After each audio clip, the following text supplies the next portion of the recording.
Olá, seja muito bem-vindo ao Contos do Cangaço. Antes de mergulharmos nesta história, que parece impossível, mas aconteceu, se inscreva no canal e ative o sininho. Cada história aqui é uma viagem pelas sombras mais profundas do sertão, onde vingança e obsessão se encontram. Você consegue imaginar dedicar 40 anos da sua vida a uma única missão? 40 anos, 4 décadas, metade de uma vida inteira perseguindo um único homem.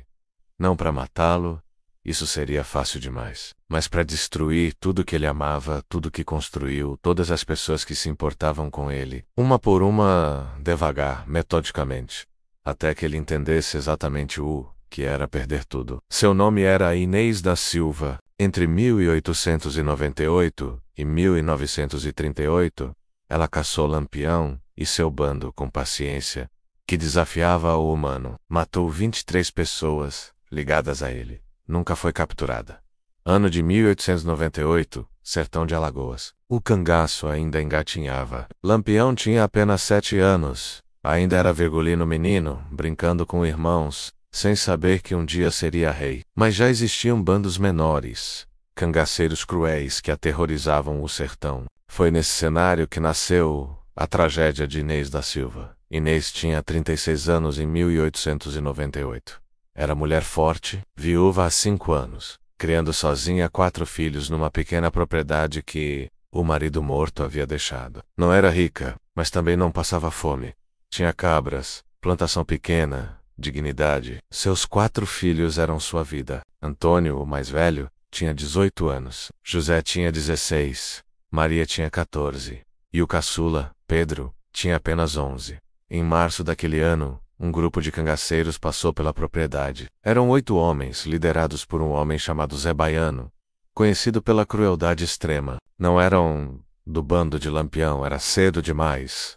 Eram bandidos independentes. O que eles fizeram naquela noite mudou Inês para sempre. Os cangaceiros chegaram ao anoitecer. Inês estava preparando o jantar. Os filhos estavam nos quartos. Bateram na porta, como se fossem visitantes normais. Quando Antônio, o mais velho, abriu a porta, levou tiro no peito. O que se seguiu foram 4 horas de inferno. Os cangaceiros invadiram a casa. Estupraram Maria, na frente dos irmãos amarrados. Mataram José, quando ele tentou se soltar. Torturaram Pedro, o menino de 11 anos, apenas por diversão, queimando sua pele com brasas. Inês foi forçada a assistir tudo, amarrada numa cadeira, olhos mantidos abertos à força, obrigada a ver cada segundo. Quando os cangaceiros finalmente foram embora, deixaram Inês viva. Por sadismo, queriam que ela vivesse com as memórias. Antônio estava morto. José estava morto. Pedro morreu 3 horas depois dos ferimentos. Maria sobreviveu fisicamente, mas algo havia morrido nela. Ela nunca mais falou. Ficou sentada, olhando para o nada, até morrer de inanição 6 semanas depois. Simplesmente parou de comer, parou de beber e deixou-se morrer. Inês enterrou os 4 filhos sozinha.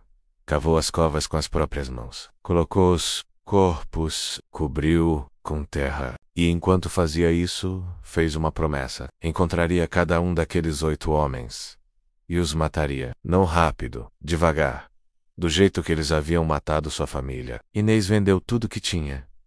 A propriedade, as cabras, os móveis. Pegou o dinheiro e desapareceu. Durante 2 anos, 1898 a 1900, ela rastreou os 8 cangaceiros. Viajou pelo sertão, fazendo perguntas discretas, seguindo rumores, aprendendo seus nomes, seus rostos, seus paradeiros. Descobriu que Zé Baiano havia morrido num confronto com volantes em 1899.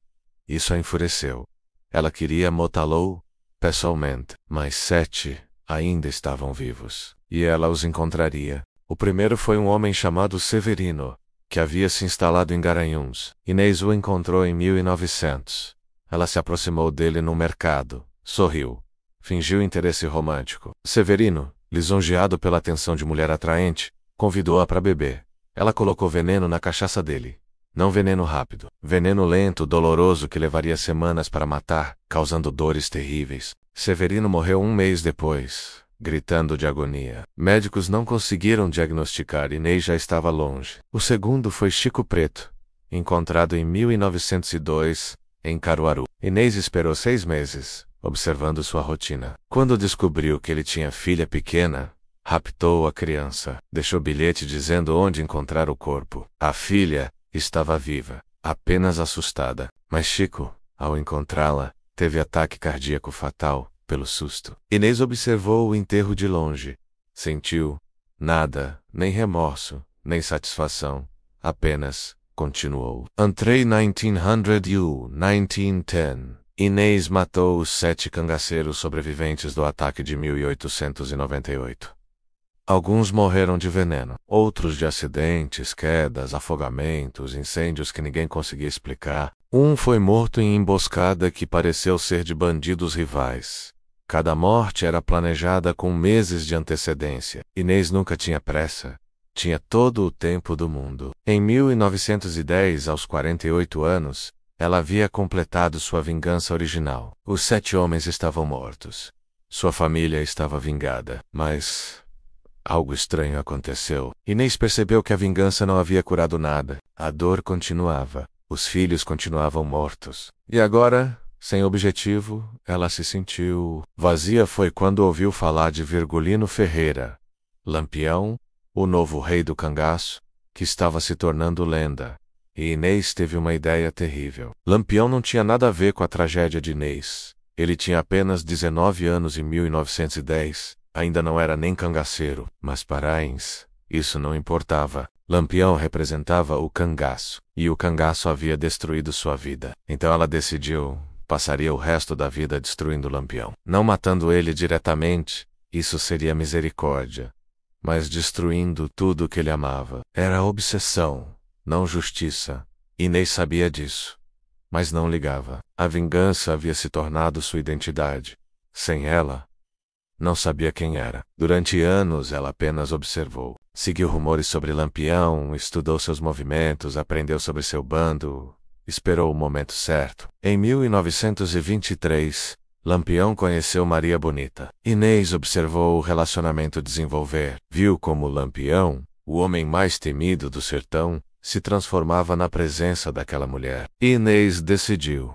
Maria Bonita seria a primeira. Mas matar Maria Bonita diretamente seria impossível. Ela estava sempre cercada pelo bando, sempre protegida. Inês precisava de estratégia diferente. Então começou a matar pessoas próximas a Maria Bonita. Em 1925, a irmã de Maria Bonita morreu envenenada.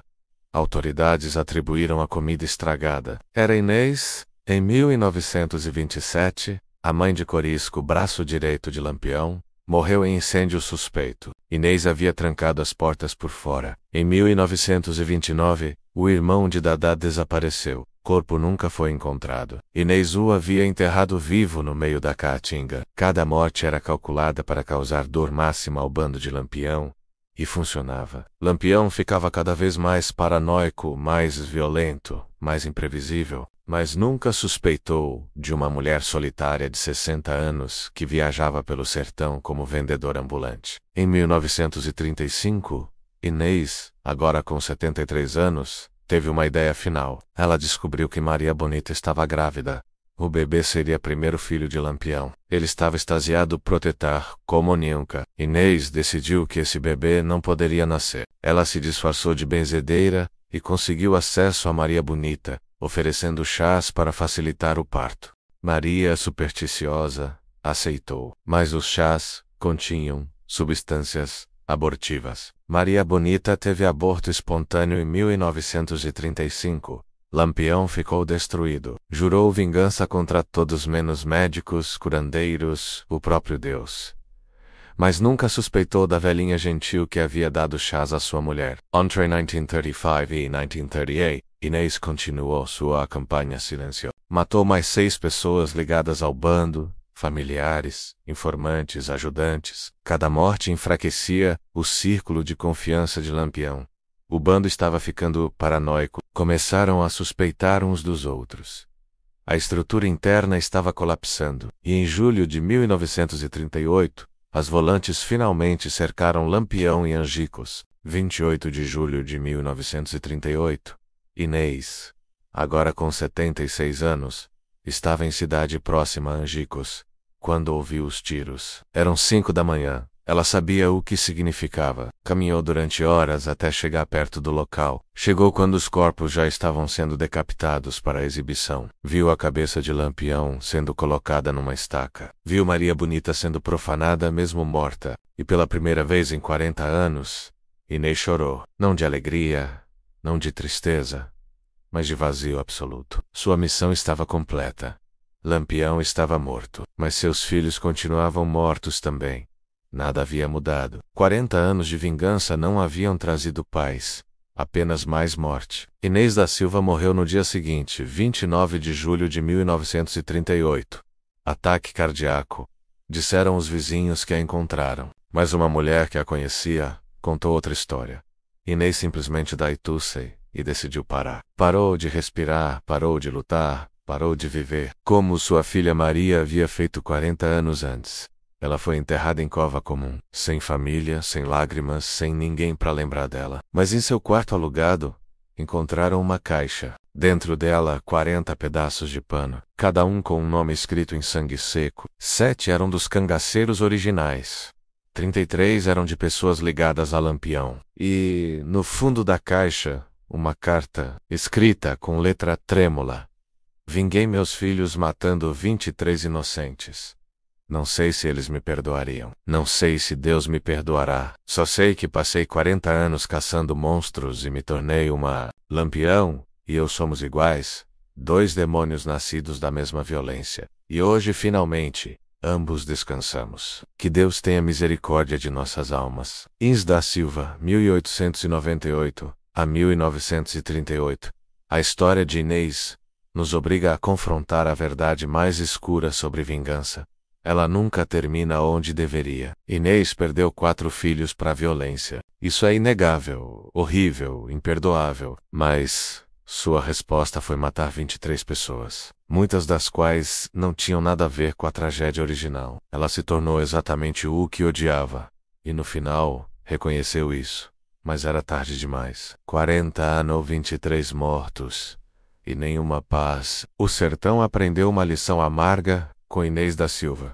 Vingança não é justiça. É apenas mais violência disfarçada de propósito. E no final, o vingador morre tão vazio quanto o vingado. Lampião e Inês, 2 lados da mesma moeda. Ambos produtos da violência. Ambos destruídos por ela. Ambos enterrados em covas sem nome, esquecidos pela história. E talvez esse seja o destino de todos que escolhem a vingança, desaparecer nas mesmas sombras que criaram. Se você sentiu o peso desta história, deixe seu like, compartilhe e se inscreva no Contos do Cangaço para não perder as próximas jornadas pelas sombras mais profundas do sertão. E lembre-se, no sertão, as cicatrizes duram mais que as balas e as vinganças duram mais que as vidas. Até a próxima, onde a memória sangra mais que os ferimentos.